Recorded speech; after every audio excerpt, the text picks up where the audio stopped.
Hi అండి. నేను మీ ఆయుష్ని. So మీ ఇంట్లో కూడా ఇదే పరిస్థితినా అండి? సో మా ఇంట్లో కుర్చీ పరిస్థితి అయితే ఇదే అనమాట. సో కుర్చీని మేము కూర్చోవడానికి వాడుకోము, ఇలా బట్టలు వేయడానికి వాడతాను నేనైతే. ఇక్కడైతే 1 డే కాదండి, 3 డేస్ అనమాట. ఇవన్నీ కూడా వాష్ చేసినటువంటి క్లాత్స్ అండి, మడత పెట్టలేదు. ఎప్పుడైతే ఇంకా అన్నీ కూడా మడత పెట్టేస్తామనేసి అయితే తీసుకున్నాను. ఇలా వర్క్ హెవీగా ఉన్నప్పుడు నాకైతే తొందరగా గుర్తొచ్చేది మా అక్క అనమాట. తనకైతే కాల్ చేసేస్తానమాట. ఎందుకంటే ఇటు వర్క్ అయిపోతుంది, తనతో మాట్లాడతాము, అండ్ 2 పనులు కంప్లీట్ అయిపోతాయి, అండ్ వర్క్ ఎంత చేసినా కూడా చేసినట్టు అనిపించదు, అండ్ తొందరగా కూడా చేసేసుకుంటాం అనమాట. సో తన గురించి నేను, నా గురించి తను ఇలా మాట్లాడుకుంటుంటే హ్యాపీగా పనులైతే చేసేసుకుంటామండి. 1 డేకి ఒక 2 అవర్స్ని మేమైతే ఫోన్ మాట్లాడుకుంటుంటామండి. సో అక్క చెల్లెలు అంటేనే ఇలాగే ఉంటుందన్నమాట. సో మీలో కూడా ఎంతమంది ఇలా ఉన్నారు, ఒక చిన్న కామెంట్ అయితే చేసేయండి. అండ్ అలాగే నేనైతే ఇక్కడ చూస్తున్నారు కదా, మొత్తం బట్టలన్నీ కూడా మాటల్లో పడి ఎంత తొందరగా చక్కగా మడతైతే పెట్టేసుకున్నాను అనమాట.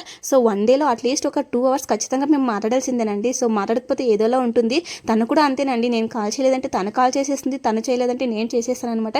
ఇలా హ్యాపీగా మేము మాట్లాడుకుంటూ, సో కష్ట సుఖాలు పంచుకుంటూ హ్యాపీగా పనులైతే చకచకా చేసేసుకుంటామండి. అండ్ మీలో కూడా ఎంతమంది ఇలా ఉన్నారు, ఒక చిన్న కామెంట్ అయితే చేసేయండి. ఇలా మాట్లాడుకుంటుంటూ పని చేస్తుంటే అసలు పని చేసినట్టే ఉండదండి నాకైతే. సో ఏదైనా సరే కంప్లీట్గా వర్క్ అంతా కంప్లీట్ అయిపోయేంత వరకు మాట్లాడుతూనే ఉంటామండి. అండ్ తర్వాత వచ్చేసి ఇంకా అన్నీ కూడా నాకైతే మడత పెట్టడం అయిపోయినాయి. అండ్ మీలో కూడా ఎంతమంది ఇలా ఉన్నారో ఒక చిన్న కామెంట్ అయితే చేసేయండి. బాయ్.